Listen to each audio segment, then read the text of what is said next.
Bro, monitor ni lebar gila, 49 inci. Kau tahu tak, 5.4 kali ganda lebih lebar daripada dahi aku.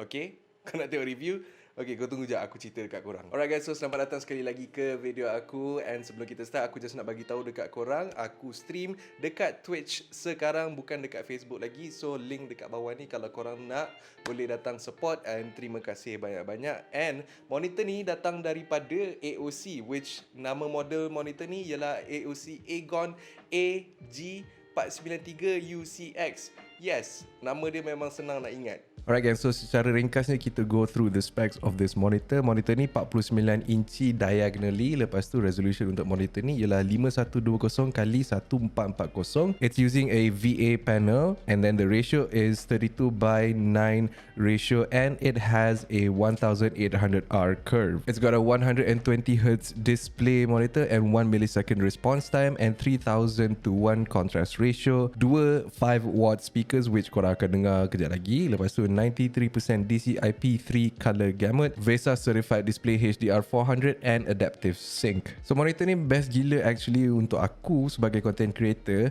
because it's so wide that aku boleh nampak the whole timeline of my editing, which kalau korang pernah buat apa-apa video editing memang korang akan faham lah.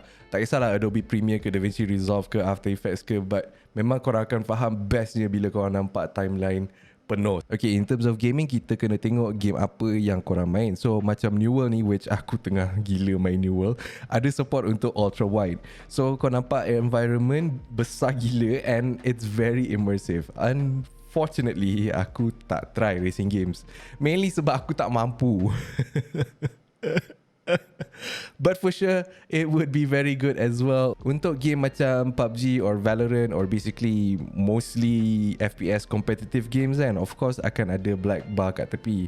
As goes for any other FPS games like Battlefield or COD, might be a little bit different sebab diorang ada history, ada support untuk ultra wide kan. But sorry, I didn't test those games dekat monitor ni. Masa gaming pula, well, I did notice some tearing, which is normal, which happens on any other monitors, but because it's mainly GPU punya issue kan. But sebabkan monitor ni ada adaptive sync, problem tu senang-senang je hilang. Sebab sama ada korang pakai AMD ataupun Nvidia punya GPU kan, tak ada masalah because adaptive sync supports both ways. 120Hz gaming is always good.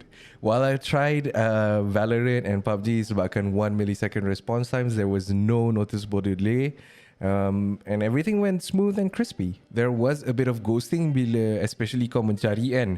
But overall experience when I was gaming, I did not experience any and it didn't bother me that much. And yes, I play competitively also, so yeah, bila aku cakap it didn't bother me that much, it shouldn't bother you that much as well.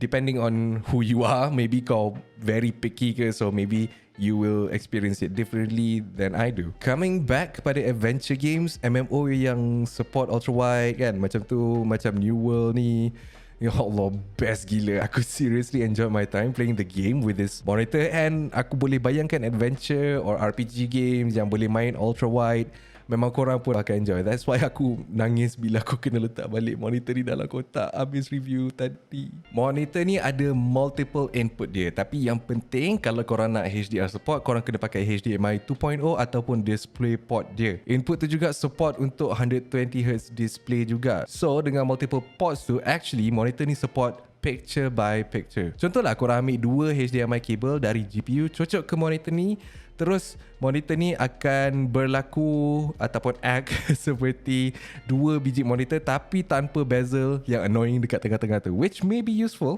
kan, instead of satu monitor je, because in some cases mungkin kalau korang nak share screen ke apa kan, masa tengah zoom call ke apa benda ke, korang nak jaga privacy dekat second monitor, korang boleh buat macam tu sebab dia akan berlaku macam dua biji monitor lah.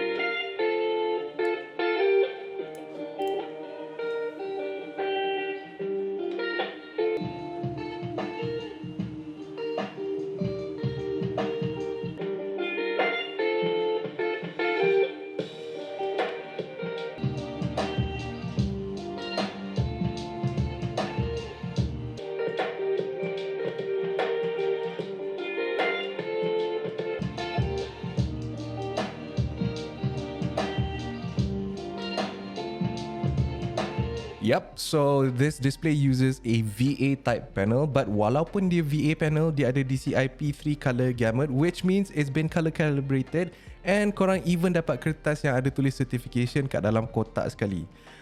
Again, sebabkan dia VA, memang korang tak akan dapat the full color range, but at least bila kau dah buat adjustment dekat monitor AOC AGON AG493UCX ni, bila korang pindahkan korang punya artwork, kau punya video ke apa benda ke display lain, ke device yang ada display lain kan, it won't change too much, provided that the other display tu is color calibrated as well lah. So when I was editing my videos on this, aku pakai the normal picture mode, and I find it satisfying because one, ada remote, so senang nak tukar-tukar mode.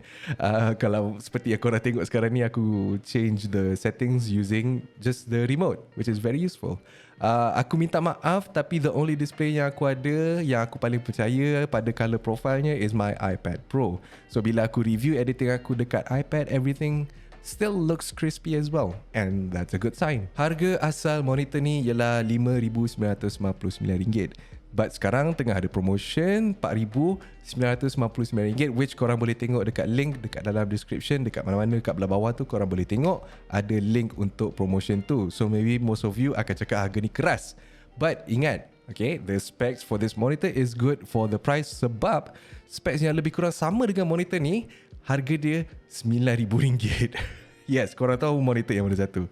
So this puts the AOC AGON AG493UCX at a very competitive price. Overall, my time dengan monitor ni, the only problem yang aku ada masa is nak pasang monitor ni susah sikit. Aku yang sadar, bahagian perut pun rasa berat nak pasang, because basically packaging dia padat sangat tau. Aku kena keluarkan kaki monitor dulu and letak dekat meja, and angkat display after that and pasang dekat atas meja. Walaupun sebenarnya instruction suruh pasang kaki dulu baru keluarkan the whole monitor, but I find it easier to do apa yang aku baru just buat. I really have no complaints about the monitor selain dari susah sikit nak keluarkan dari kotak tu. Yes, maybe tak sesuai untuk semua jenis game, but for content consumption and games yang support ultra wide, memang this monitor is really nice. Plus, it's very clean bila ada satu monitor je dekat atas meja korang berbanding dengan 2 ataupun 3 biji monitor dekat atas meja korang. Alright gang, thank you so much sebab lepak dekat video ni daripada awal sampailah ke hujung ni sampai sekarang ni. Aku harap korang enjoy.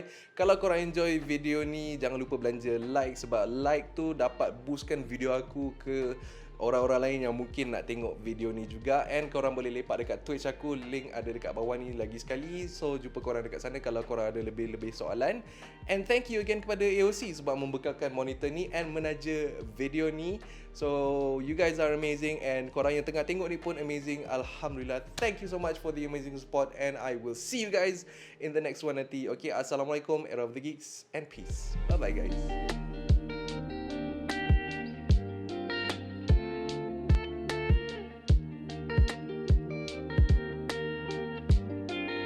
Okay, so monitor ni datang okay guys, hari ni aku punya sekarang, and then